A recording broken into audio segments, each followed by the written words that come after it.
In 1999, 3 college students wandered off into the woods and created what would be revered as the craziest, most impressive horror film of all time. But it wasn't because of acting skills or equipment. Instead, they wandered around, got lost, screamed a lot, filmed some sticks, pissed themselves, and somehow, this caused a horror revolution. This is the story of the Blair Witch Project. It was a movie that used a camcorder, a $35,000 budget, and literal psychological warfare to create one of the scariest movies of all time. Not only did they do all of that, but they also gaslighted the entire world into believing that this fake horror movie was completely real. Buckle up. It's gonna get grainy. The movie is about 3 college students who go around interviewing residents of this Maryland town in search of what's called the Blair Witch. It was a witch trials era witch that supposedly abducted people and murdered people. This really set foot for what people call the mockumentary genre. If you haven't seen Blair Witch, you should absolutely watch Blair Witch, but I'm not saying you're gonna like it. Yes, this movie is terrifying, but not in a conventional way. Starting off, the film only cost about $35,000 to shoot for the entire crew, the entire production, all of it. That's pretty much the cost of removing a CGI mustache if you were looking at your average Marvel movie. Artisan Entertainment was a company that saw the potential in this film, scooped it up for $1 million, and tweaked it to their liking. By the time they were done tweaking it, the entire film's cost was about $300,000. That's how much was invested into this movie. The Blair Witch Project made $250 million worldwide. That's like a regular 4-bedroom, 2 to 3 bath home in middle America, Midwest. It's not anything in particularly fancy, it's a beautiful home, but imagine a house. That's what that house would look like. Now imagine selling that house for 250 mansions. That's the revenue that the movie did. That's a return on investment so filthy that the IRS should investigate it. I'm just joking. Maybe. How were they able to do this with a camcorder? They broke every single rule of filmmaking. There's no score, no soundtrack, no lighting, and most notably, no script. No dick, no balls, and probably no butthole since this guy feeds on radiation. These people were raw dogging the entire movie. Just 3 actors, a handheld camera, and unimaginable suffering. That's because this movie wasn't acted out. It was experienced by the actors. The cast had no idea what was coming each day. The directors left them notes in milk crates in the middle of the woods, told them where to go via GPS coordinates, and then at night, when they thought they could have a moment to rest, the crew harassed them. They shook their tents. They played scary music. They played scary noises. They made sounds. They snuck around in the dark. This was literally psychological torture. The crew was sleep deprived, starving because their food really was rationed, and the crew actually was lost at one point and panicking because they thought that they were separated from the production crew, but the production crew didn't even tell them because the scares they were capturing were just too good. They even had an on-set safe word. It was taco, as in taco, taco, I'm having a mental breakdown, taco. It kind of also challenges the ethics of what filmmaking could be. During the initial screenings of the film, the actors weren't even credited as actors. The movie, or at least what they made from the clips on the camcorder, was designed to make the audience feel like these people had actually gone missing.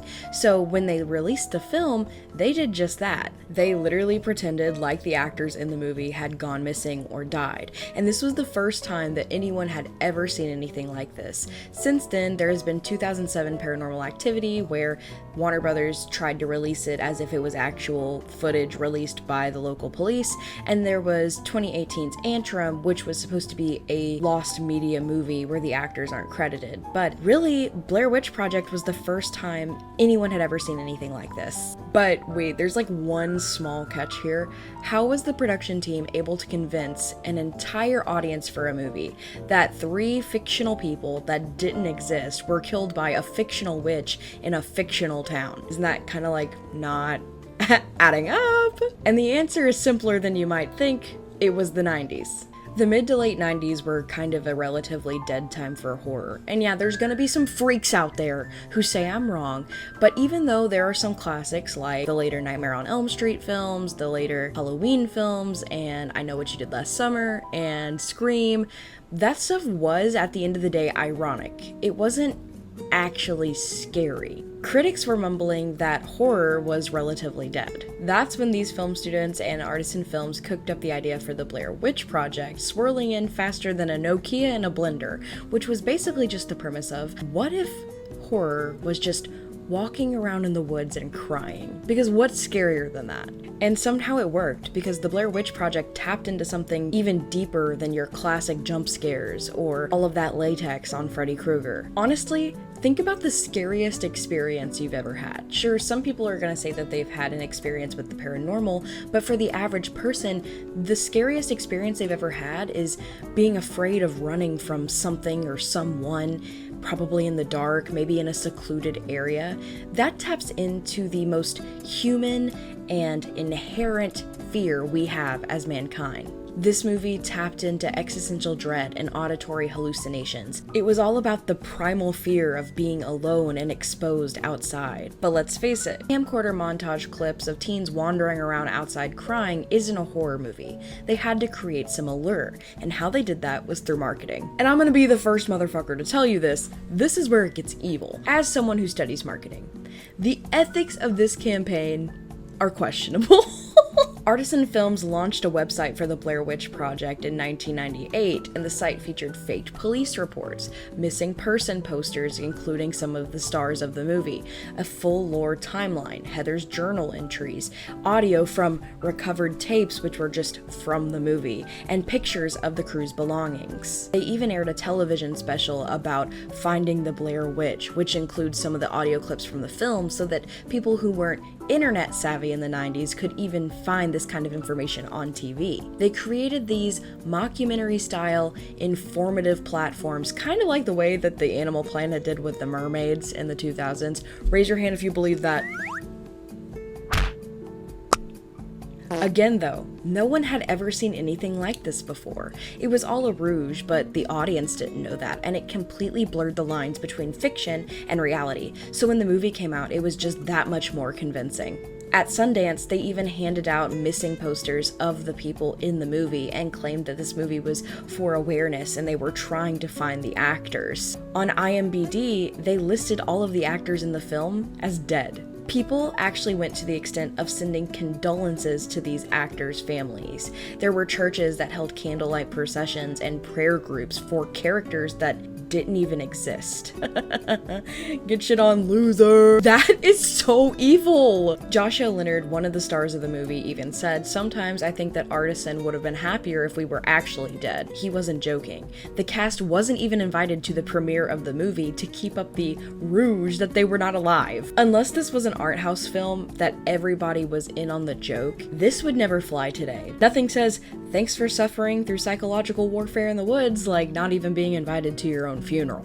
And this did backfire for the actors, which I feel absolutely horrible for, because they completely lost all of their notoriety because, well, everyone thought they were dead. Other than the idea of this entire ARG-style mockumentary lore that was invented for the movie, there were also other things that made Blair Witch Project so intriguing to the audience, including the style in which it was filmed, which is the found footage genre of horror.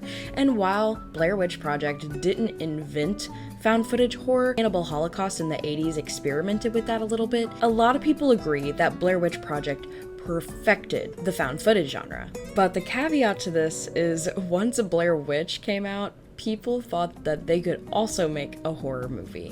And some people succeeded, but generally every single want-to-be director with a camcorder and $12 in their back pocket tried to imitate this genre. And while most of them were flops, we did end up getting a couple of pretty good horror movies out of the deal. Paranormal Activity, REC, Cloverfield, and the Poughkeepsie tapes. Media like Blair Witch also inspired this genre of ARG and amateur YouTube horror content that Gen Z just eats up. Marble Hornets, anyone? As a member of Gen Z, I cannot deny I am addicted to those analog horror typed amateur films that I find all over the internet that have inspired video games.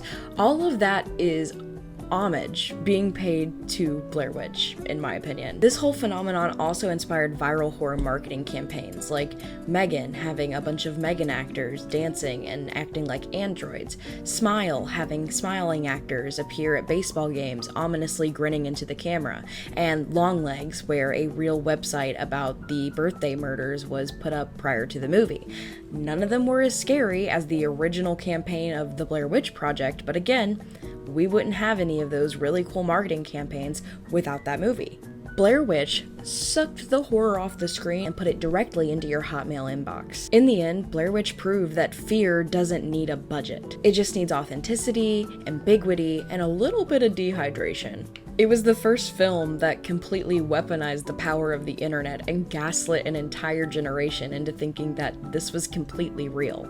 And honestly, I love it for that. If you enjoyed this descent into low budget madness, my name is Melody. I really hope you enjoyed this video. If you did, please leave a like or a comment. And if you've made it this far, what's stopping me from seeing you in the next one? This channel is called Melody Ever After, and I post videos about all sorts of topics, especially in the horror genre. So horror movies, video games, and then geeky stuff like Dungeons and Dragons. If any of that interests you, maybe check me out.